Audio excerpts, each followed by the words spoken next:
Les recherches curieuses d'Antiquité par M. Spon.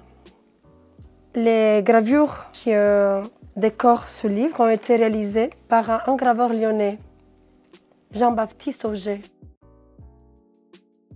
Ce livre débute avec un frontispice gravé. Il s'agit d'un caprice antique dans un paysage que nous pouvons parcourir à côté de ces trois hommes qui figurent.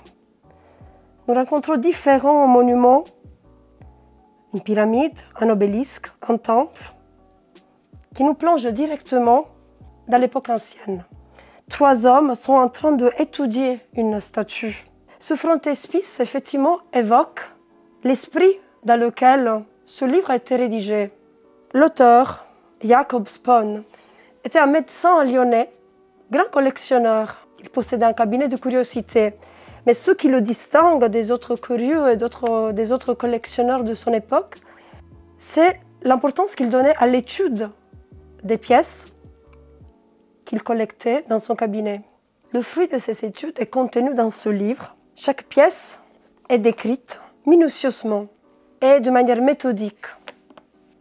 Spon commence à décrire l'objet. Ensuite, il compare les sources anciennes et les sources modernes pour comprendre l'usage de cet objet en essayant de donner une interprétation iconographique.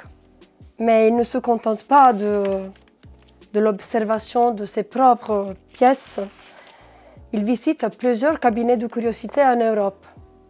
Son cabinet, lyonnais, était surtout connu par les visiteurs étrangers et par les autres curieux pour sa collection de monnaies et de médailles. Il avait réussi à collecter environ 300 pièces rares et il avait démarré un marché même de pièces antiques et de monnaies.